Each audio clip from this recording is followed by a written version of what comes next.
میں نے چاول سمندر میں ڈالے، چاول ایک ٹرک ڈالا، 5,64,220 روپے کا، غالباً اتنے پیسے ہی پوچھ لیتے۔ اللہ جزائے خیر دے ہمارے دوستوں کو۔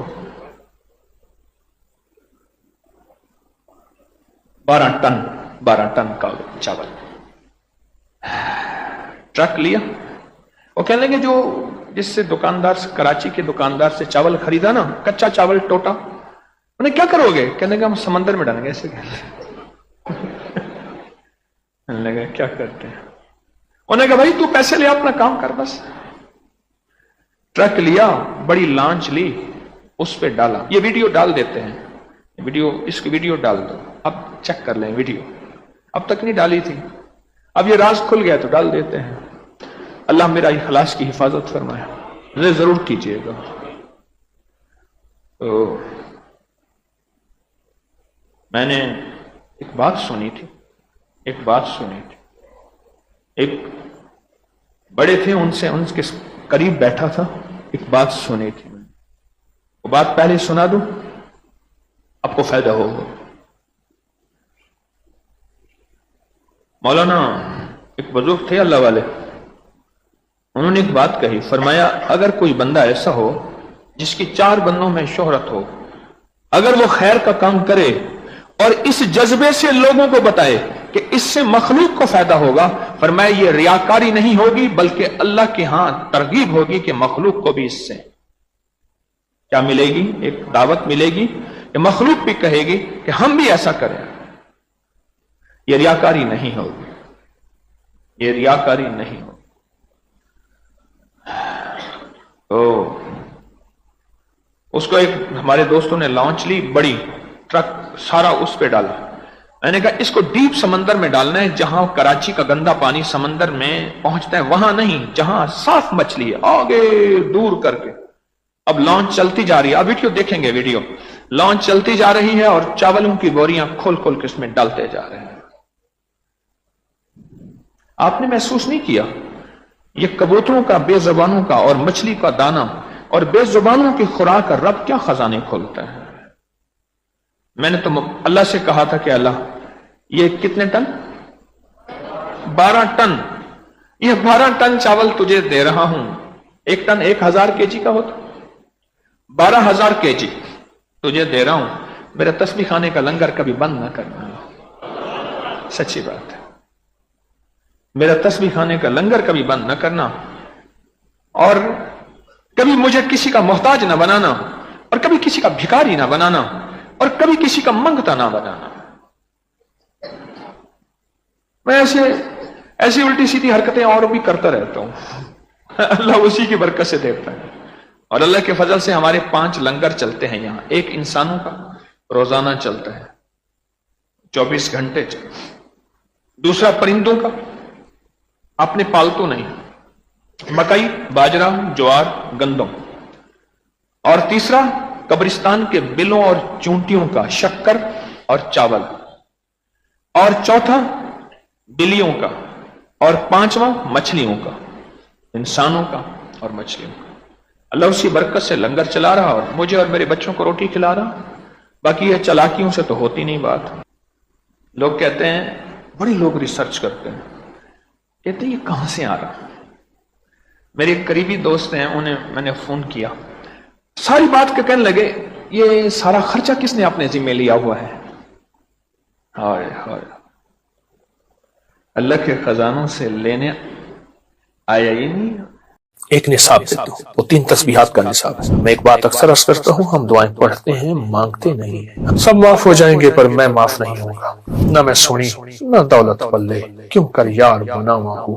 یہاں تک فرمایا جو 3 تسبیحات صبح شام اہتمام سے کرے، صرف 3 سال، اور وہ اس وقت تک اللہ اس کو موت نہیں دیں گے جب تک کہ اس کا اعلیٰ مقام اس کو دکھانے کا۔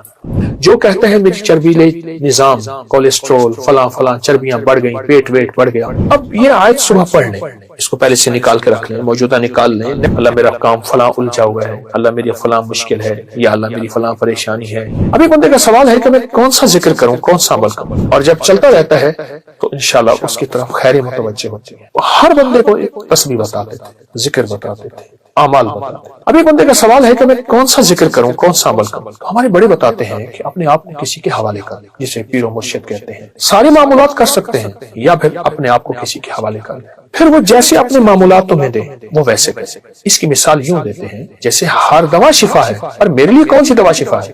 ہر دوا بیماری کا علاج ہے، ہر جڑی بوٹی بیماری کا علاج ہے، ہر گولی کیپسول ٹیکا بیماری کا علاج ہے، پر میرے لیے کون سی دوا ہے؟ یہ بہت ضروری ہے، یہ بہت ضروری ہے۔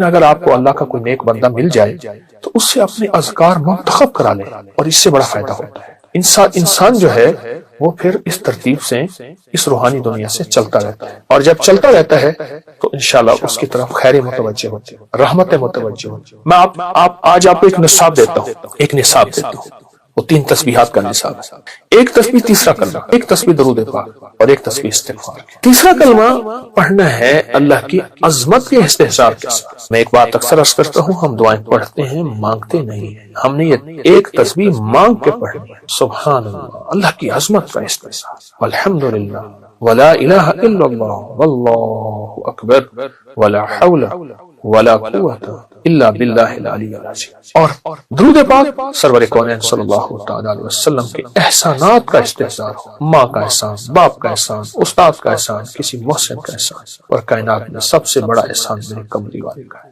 میرے آقا کا۔ اور استغفار پڑھتے ہوئے یہ تصور ہو، یا اللہ ساری کائنات ایک طرف، میں دنیا کا سب سے بڑا مجرم، میں دنیا کا سب سے بڑا گناہگار، ایسا ہی آقا سب معاف ہو جائیں گے پر میں معاف نہیں ہوں گا، نہ میں سنی نہ دولت پلے، کیوں کر یار بناواں ہوں، اے دکھ سانو ہر دم راسی، روندی ہی مر جاواں۔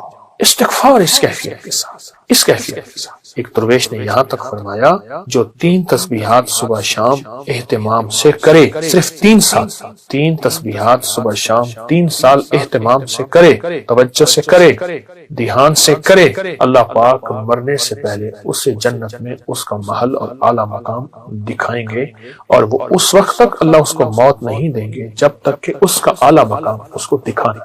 میں ایک طبی ٹوٹکا بھی ضرور بتاؤں گا۔ آلو بخارا خشک جس کی کائے نہ جاتی، اور کائے کسی چیز سے نہ رکی، حاملہ کی کائے، اس کو خشک آلو بخارا ٹافی کی طرح چوسائیں۔ جو کہتے ہیں میری چربی لے نظام، کولیسٹرول فلاں چربیاں بڑھ گئیں، پیٹ ویٹ بڑھ گیا، اور وہ بالکل بہترین فٹ ہونا چاہتا ہے، دن میں چند 7 8 10 آلو بخارے، یہ عام دنوں میں آلو بخارے کا چوسنا معدے کے السر، گرمی، تیزابیت کے لیے، موٹاپے کے لیے، اور ہائی بلڈ پریشر کا زبردست علاج ہے۔ خشک آلو بخارے کی بات کر رہا ہوں، اس کو چوستے رہیں گٹلی پہن کے۔ بہت فائدے ہیں اس میں، بہت نفع ہیں، موٹاپے کا علاج، پیٹ کے بڑھنے کا علاج، اور یہ ہائی بلڈ پریشر کا علاج، سخت پیاس کا علاج، سخت گرمی کا علاج، لو کا علاج، جلن کا علاج، اور اس کے علاوہ منہ کے چھالوں کا علاج، معدے کے السر کا علاج، بواسیر کا علاج، آلو بخارا منہ میں رکھ کے چوسیں۔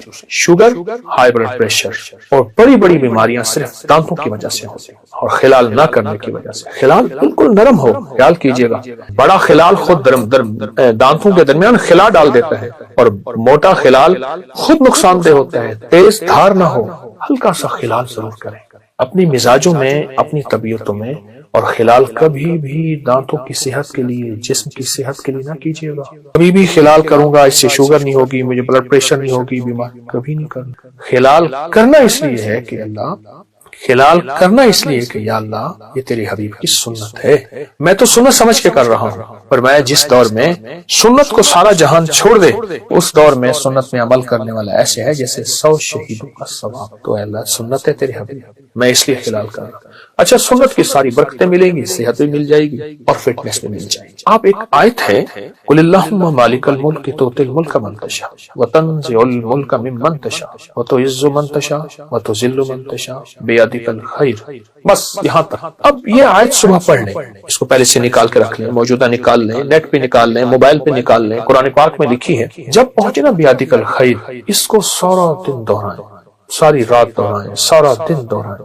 اے اللہ ساری خیریں تیرے ہاتھ میں ہیں، اللہ تو میرے ساتھ خیر کا معاملہ کر دے، اللہ میرا کام فلاں الجھا ہوا ہے، اللہ میری فلاں مشکل ہے، یا اللہ میری فلاں پریشانی ہے، یا اللہ میری فلاں ناکامی ہے، اللہ میرا یہ مسئلہ ہے، اللہ میری یہ الجھن ہے، بیادک الخیر بیادک الخیر بیادک الخیر، خیر تیرے ہاتھ میں ہے، خیر ہی و شر ہی من اللہ تعالی، اس کو اگر پڑھ لینا بیادک الخیر اور سوتے ہوئے باقی آیت کو پورا کر لیں، انک علی کل شیء قدیر۔ باقی کیوں آگے کہتا ہے کہ اللہ تو ہر چیز پہ قادر ہے، تیرے ہاتھ میں خیر ہے تو یہ کر سکتا۔ کتنے اولیاء، صلحاء، بزرگ، ہستیاں صرف اس آیت بیادک الخیر کی برکت سے اللہ سے وہ منوایا جو دنیا دیکھتی رہے گی، جو دنیا ترستی رہے گی، جو لوگوں کے پاس نہیں وہ یہی ہے۔ میرے آقا حج پہ تشریف لا رہے تھے، اماں کا مزار آیا، اب ہمیں سارا لشکر وہیں رہ گیا۔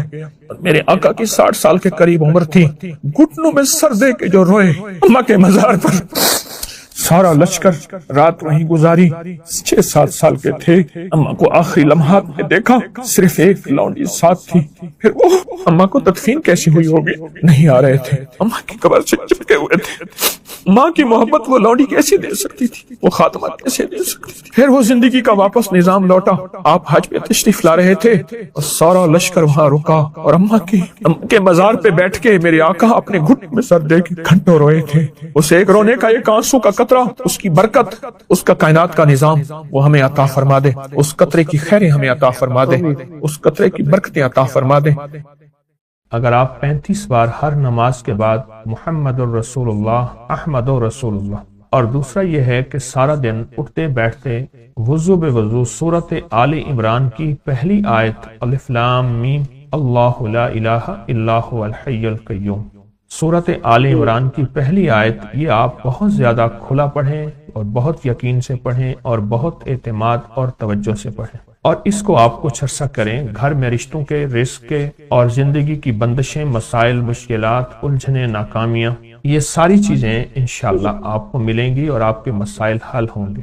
اللہم بسم کا کہف کتمیر، بیماریاں، بیٹے، گھر، جادو، اثرات، بندشیں، ناکامیاں، اس کے اندر تو شادی اور رشتوں کا بہت بڑا حل ہے، اور اولاد کے لیے، بے اولادی کے لیے بھی، کہ آپ تسلی کریں اللہم بسم کا کہف کتمیر کو بہت بہت اور بہت زیادہ پڑھیں، اللہم بسم کا کہف کتمیر، اور اس کو انتہائی یقین سے پڑھیں، انتہائی دھیان سے پڑھیں اور پورے مستقل مزاجی سے کریں۔ اللہم بسم کا کہف کتمیر، آپ کو اللہم بسم کا کہف کتمیر دیا ہے، ذرا پاگل ہو کے پڑھیں، یقین دھیان سے پڑھیں اور بہت اعتماد سے پڑھیں اور بہت یقین سے پڑھیں۔